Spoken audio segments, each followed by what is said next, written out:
Internal organs ఏంటో నేర్చుకుంటున్నాం. అందుకనే నేను వాళ్ళు ఈ డ్రెస్ వేసుకొని వచ్చింది. మీకు రెగ్యులర్ గా స్కూల్ డ్రెస్ తోటి ఉంటుందా నేను? ఓకే, ఈ డ్రెస్ ఎందుకు వేసుకొని వచ్చిందంటే మీకు ఇంటర్నల్ ఆర్గాన్స్ డైరెక్ట్ గా చూపెడదామని వేసుకొని వచ్చినా నేను. ఓకే, కనబడుతుందా? నా డ్రెస్ లో కనబడుతుందా? ఏం కనబడుతుంది? ఓకే, ఏం కనబడుతుంది ఇప్పుడు చూడండి. ఏం కనబడుతుంది మీకు?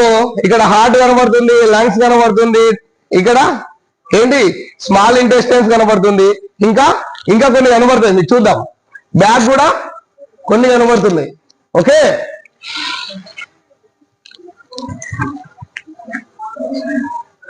ఓకే ఓకేనా? భయపడాల్సిన అవసరం లేదు, తెలుసుకుందాం. అందరం తెలుసుకోవడం కోసం మీకు తీసుకొచ్చిన నేను. భయం అవుతుంది ఎవరికైనా?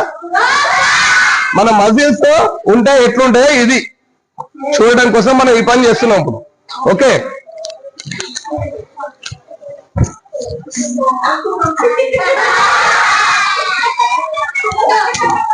ఓకే ఓకే సైలెంట్, అల్లరి చేయొద్దు అని చెప్పిన కదా ఫస్ట్.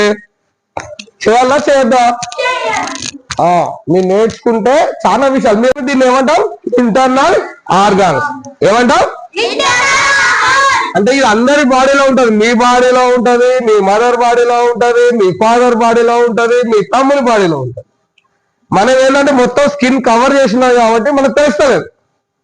సో ఇవన్నీ కూడా పని చేస్తూ ఉంటేనే మనం ఏం చేస్తాం? మన బాడీ పనిచేస్తుంది. మన బాడీకి ఎనర్జీ రావాలి కదా. ఎనర్జీ అనేది వచ్చిన తర్వాత ఈ ఇంటర్నల్ సిస్టమ్స్ అన్ని కూడా ఇట్లానే వర్క్ చేస్తూ ఉంటాయి కదా. ఈ ఇంటర్నల్ సిస్టమ్స్ అన్ని కూడా ఇవి పనిచేయడం వల్లనే మనకు ఏమవుతుంది? మనం బతికున్నాం. ఎందుకంటే గుండెకి ఎవరైనా కొట్టుకోమని చెప్తారా? అది దానికదే కొట్టుకుంటది, దానికదే కొట్టుకుంటది. మనం నైట్ పడుకున్నప్పుడు కొట్టుకుంటుందా? కొట్టుకోదా? లంగ్స్ వాటికి అవే గాలి తీసుకుంటాయి, మనకు చెప్తాయి అవేమన్నా. అంటే ఇంటర్నల్ ఆర్గాన్స్ అనేవి వాటంతటా అవే పని చేస్తాయి, ఎవరి హెల్ప్ తీసుకోవాలి. అర్థమవుతుందా? ఎనర్జీ కోసం ఒక ఫుడ్ మాత్రమే మనం వేస్తాం, లోపల గాలి తీసుకుంటాం అంతే. Okay right.